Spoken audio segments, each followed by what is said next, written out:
Cuando supe que estaba embarazada, sentí una mezcla de emociones. Tenía 27 años, vivía en la Ciudad de México, trabajaba en una agencia de publicidad y estaba acostumbrada a la rutina acelerada de la ciudad. La maternidad no estaba en mis planes, pero cuando vi el ultrasonido por primera vez, supe que todo cambiaría. A mi novio Diego no le agradó que nuestro amor tuviera un fruto, así que al 4.º mes de embarazo, decidió abandonarme y jamás lo volví a ver. Mi hija nació en una madrugada fría de diciembre. Era hermosa, callada, con unos ojos oscuros que parecían observar con demasiada profundidad para un recién nacido. Desde el principio algo en ella me resultó inquietante. No lloró al nacer. Los médicos tuvieron que hacerla reaccionar y me aseguraron que estaba bien. Sin embargo, cuando nos fuimos a casa ella y yo, sentí que era una bebé especial. No lloraba casi nunca y prefería estar en su cuna, observando su juguete colgando del techo.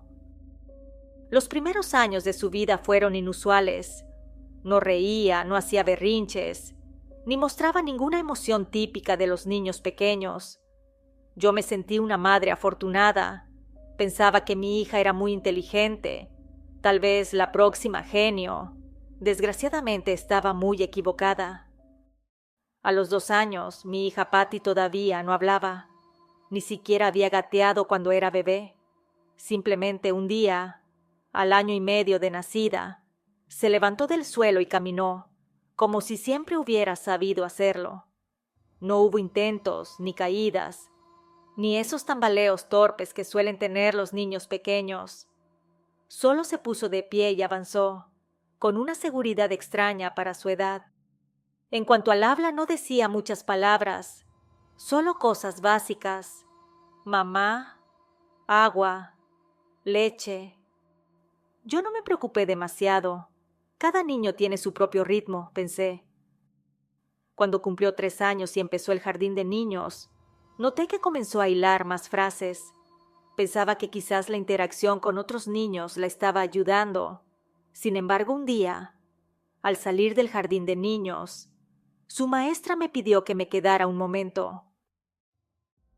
Me dijo que mi hija era muy tranquila. Yo sonreí orgullosa al escuchar eso. Le dije que así era, no hacía berrinches ni se peleaba con nadie. Entonces la maestra mantuvo la sonrisa, pero sus ojos reflejaban algo más.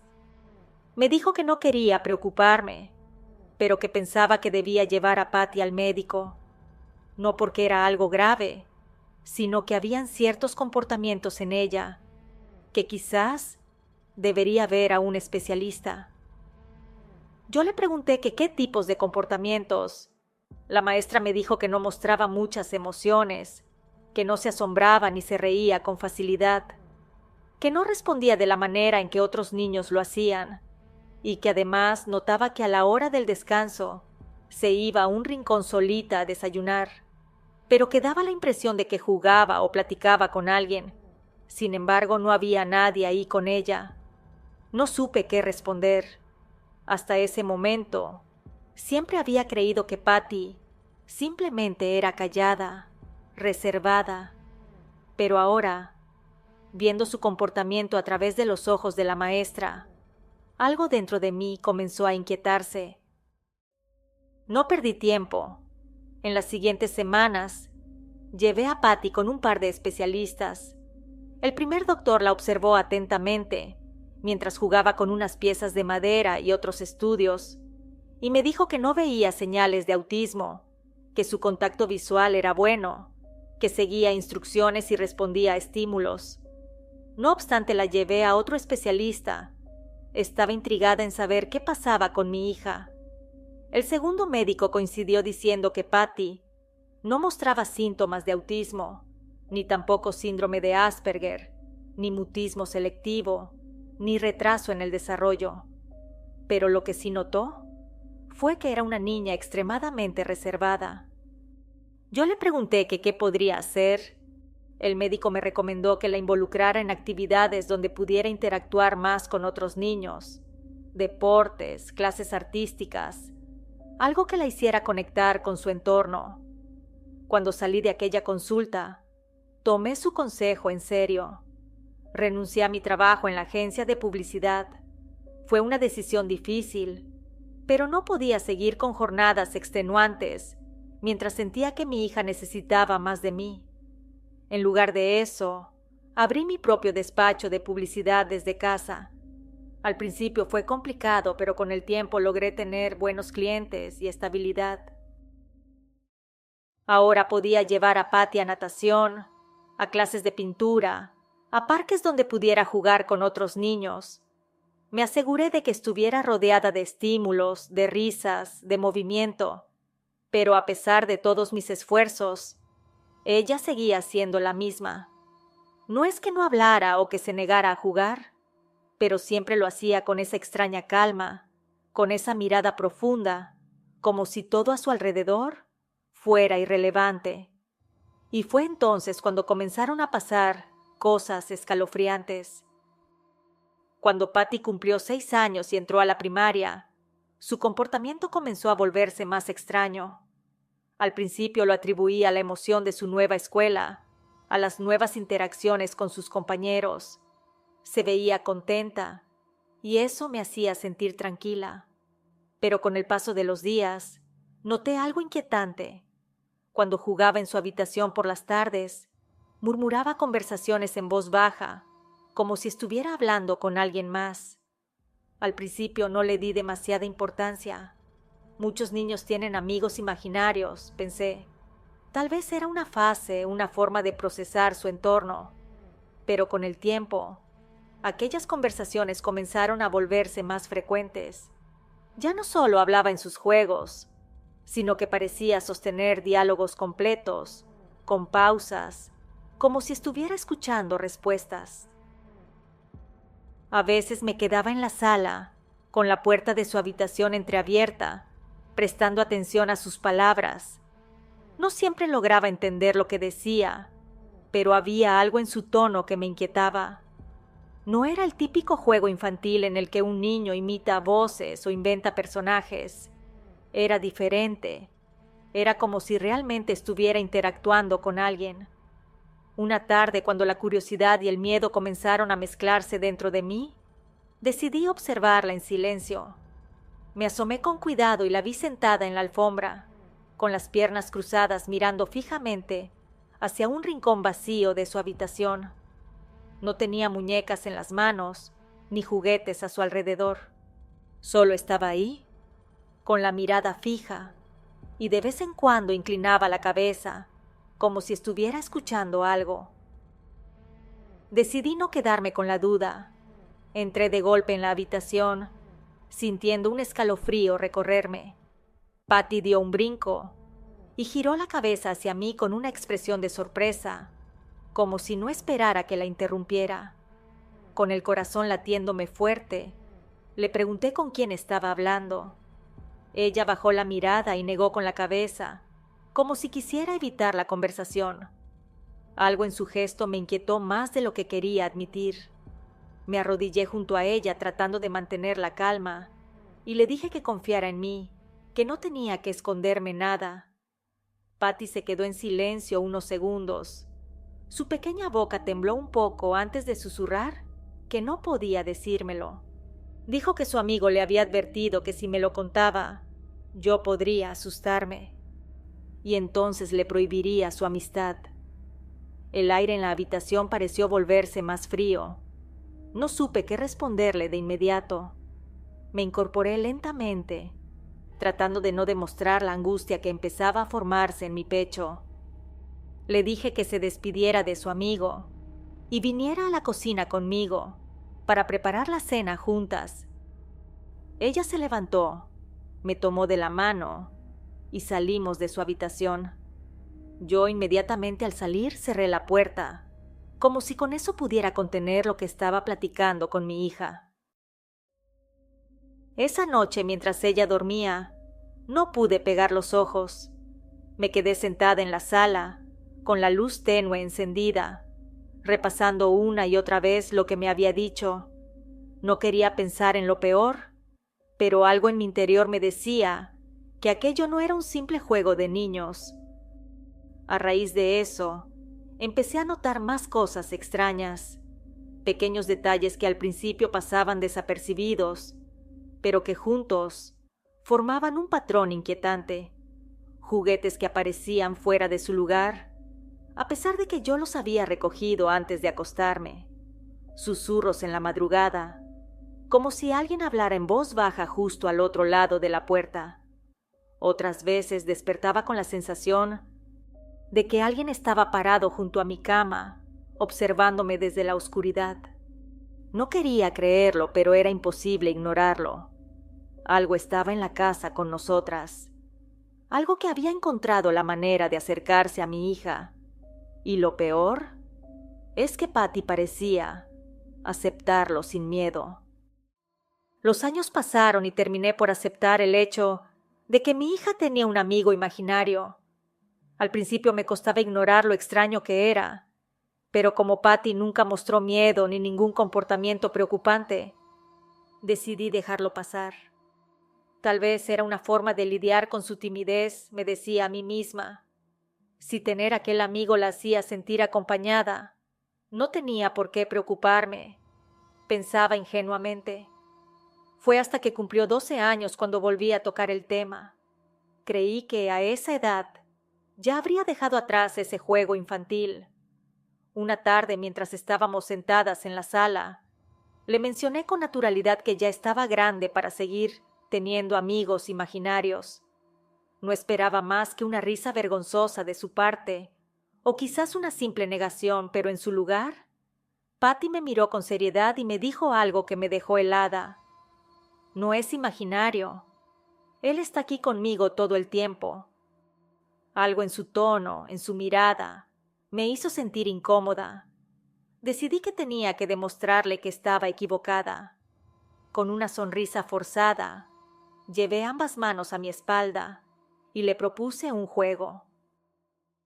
Si tu amigo es real, que me diga cuántos dedos tengo levantados, le dije retándola. Patty inclinó la cabeza hacia la izquierda, como si escuchara algo que yo no podía oír.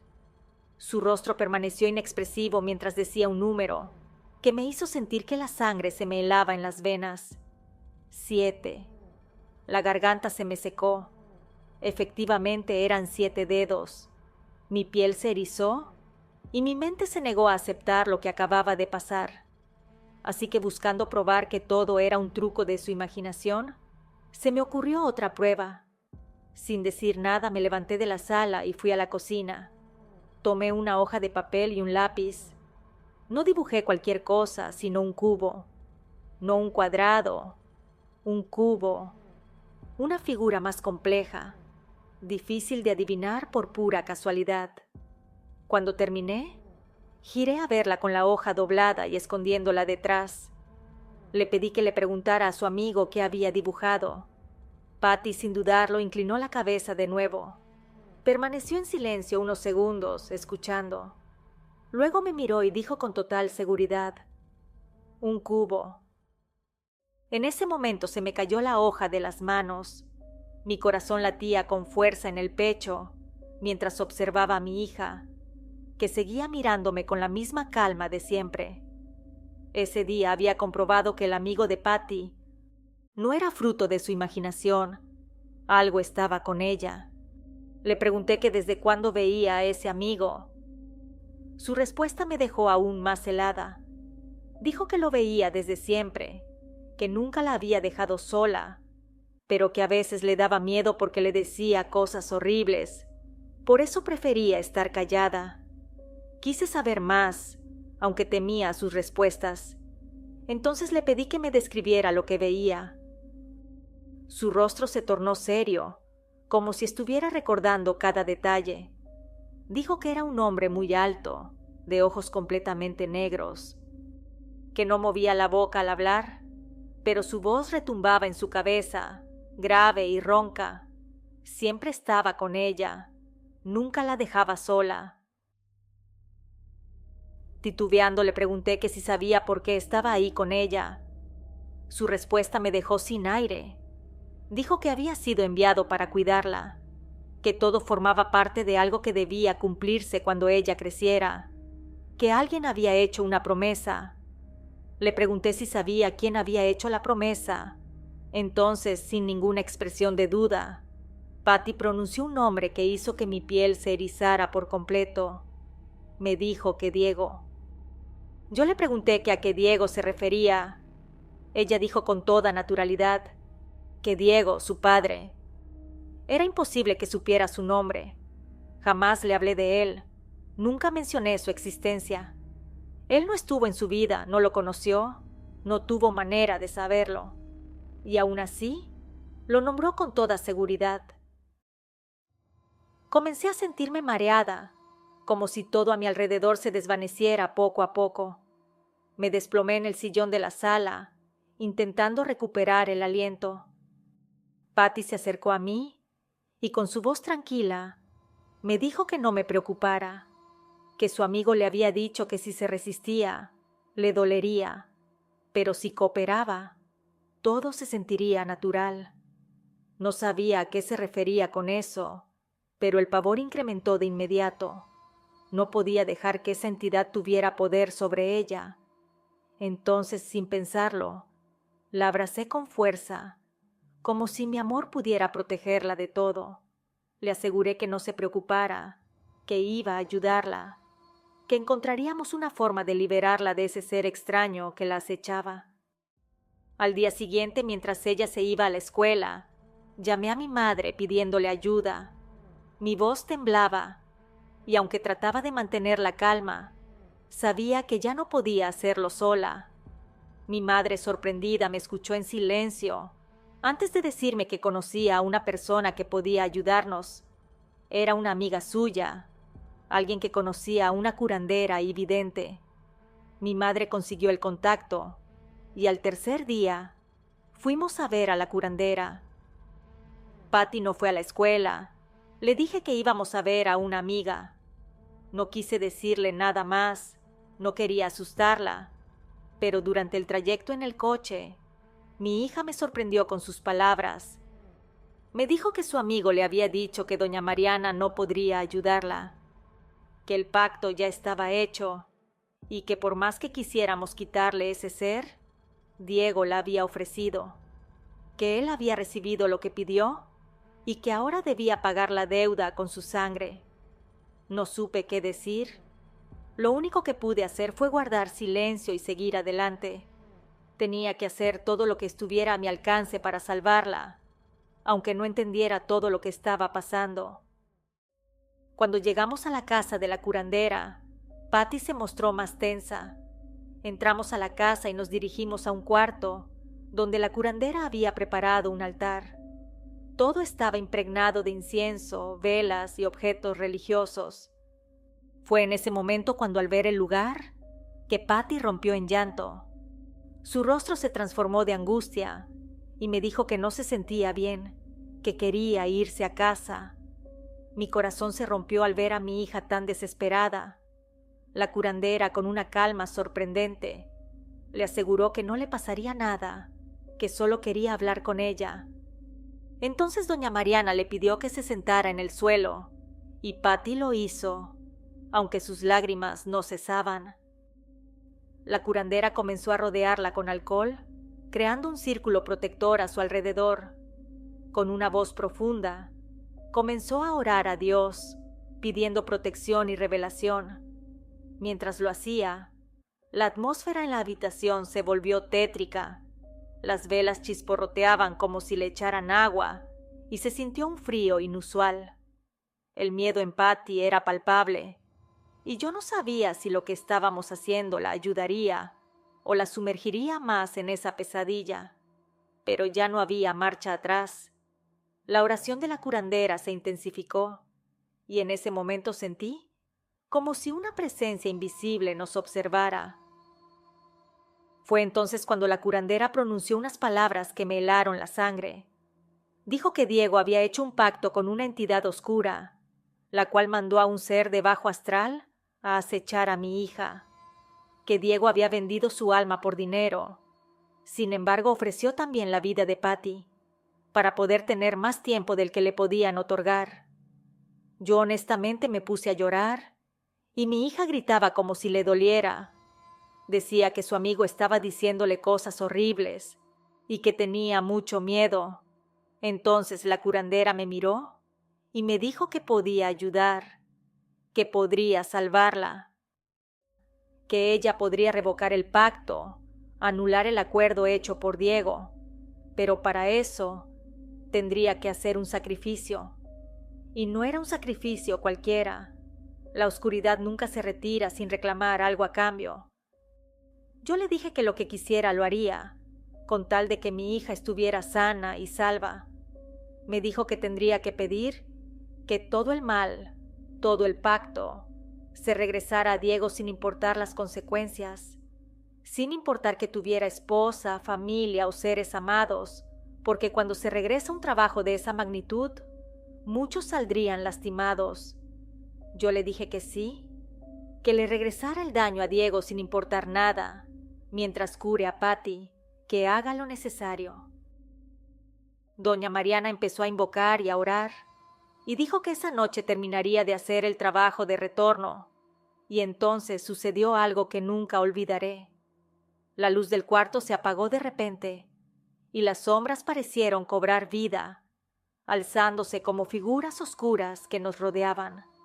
Fue entonces cuando la curandera, con una fuerza que parecía provenir de otro mundo, alzó las manos hacia el cielo y gritó: «Demonio enviado por Diego, regresa a quien te invocó y nunca vuelvas». Entonces todo se oscureció. Como a los 2 minutos la luz regresó, el aire parecía ahora más ligero, y eso me llenaba de optimismo. Regresamos a casa. Patty estaba exhausta. No quiso comer, solo pidió descansar. Se acostó en mi cama y estaba tan agotada por todo lo que había sucedido que se quedó dormida de inmediato. Cuando despertó, ya eran cerca de las 11 de la noche. Se levantó, aún con la mirada perdida. La curandera me había advertido sobre eso. El trabajo de despojo era tan fuerte que podría dejarla agotada, como si estuviera vacía por dentro. Pero lo peor aún estaba por llegar. Pasaron los días y mi hija se volvió cada vez más retraída. No pude evitar preguntarle qué estaba pasando. Su respuesta fue al principio evasiva. Finalmente, con un susurro, me dijo que su amigo había comenzado a decirle cosas aún más feas, cosas que la atormentaban, diciéndole que nunca la dejaría. El miedo en su voz era inconfundible. Yo traté de consolarla, pero ella lloraba de temor. Sin embargo, al cuarto día de la nada, Patty me dijo que no había visto a su amigo ese día, ni tampoco lo había escuchado, que se sentía extrañamente más tranquila y feliz. Llamé a la curandera para contarle. Ella me dijo que necesitaba llevar a Patty varias veces más para afianzar el trabajo, que esa era una buena noticia. Durante las siguientes semanas, fuimos varias veces más a ver a doña Mariana. La paz parecía haber llegado a nuestra casa. Por gracia de Dios, mi hija dejó de ver a esa figura. Sin embargo, en ocasiones me decía que lo extrañaba, que se había acostumbrado a su presencia, pero que a la vez se sentía feliz de que ya no estaba con ella, incluso que ahora veía las cosas de una forma diferente, con más claridad, con más brillo. Pasó el tiempo y cuando Patty cumplió 15 años, decidí hacerle una fiesta de cumpleaños. Todo parecía ir bien, hasta que al final de la noche, cuando todos los invitados se habían ido y la casa se llenaba de silencio, escuché un golpe en la puerta. Al abrirla, mi corazón casi se detuvo al ver a un hombre de pie en el umbral. Era Diego. Su rostro, demacrado y marcado por el tiempo, estaba lleno de una mezcla de furia y desesperación. Me dijo que pagaría las consecuencias de haber hecho lo que hice, que había jugado con fuerzas que no comprendía y que él se iba a vengar, que tenía una buena vida, con una esposa y 2 hijas, pero que de la nada empezó a irle muy mal. al grado de que su hija más pequeña falleció de neumonía y su esposa le pidió el divorcio, que no había otra explicación, que yo estaba detrás de toda esa mala suerte que tenía. Entonces me dijo que me daba una advertencia, que pronto recibiría noticias suyas, que nunca volvería a estar tranquila, que el pacto que se rompió volverá a rehacerse, y ahora yo pagaría con mi vida. Antes de que pudiera responder, se dio vuelta rápidamente y desapareció en la oscuridad. Desesperada, llamé a la curandera. Le conté todo lo que había sucedido, le relaté la amenaza de Diego y cómo su regreso nos había dejado con el alma llena de miedo. Ella me escuchó con atención y finalmente me dijo que no me preocupara, que estábamos protegidas, que no debíamos de temer. Entonces me preguntó que qué religión profesaba. Yo le dije que era atea. Entonces me dijo que debía de encontrar a Dios, que no importaba de qué forma o en qué religión, pero que lo buscara, que Él me guiaría. También me dijo que bautizara a Patty, porque ella no estaba bautizada. Tras esa conversación mis temores no desaparecieron, pero las palabras de la curandera calaron hondo en mi ser. Empecé a buscar respuestas en Dios, de la manera que pude. Bauticé a Patty, como ella me sugirió, y me aferré a esa fe naciente. Han pasado ya 20 años desde ese encuentro. Mi hija es ahora una mujer adulta, felizmente casada y con 2 hijos. A pesar de que el tiempo ha pasado, a veces siento que los ecos de esa oscuridad no desaparecen completamente, pero la paz que ahora vivimos me ha mostrado que, de alguna manera, conseguimos sobrevivir. Diego, al que nunca volví a ver, parece ser solo un mal recuerdo. Mi hija Patty nunca volvió a ver al ser que la acosaba, aunque me cuenta que a veces siente su presencia cerca, pero nunca se revela ante ella. Yo estoy agradecida porque Dios nos ayudó y porque me di cuenta a tiempo de la situación. De otra manera pudiera ser que mi hija al día de hoy no estuviera conmigo. Si te agradó la historia, suscríbete. Si me escuchas en YouTube, regálame tu like. Y si me escuchas en Spotify, regálame 5 estrellas. Eso me ayuda a llegar a personas que no me conocen. Nos escuchamos pronto. ¿Y tú? ¿Vives con el miedo?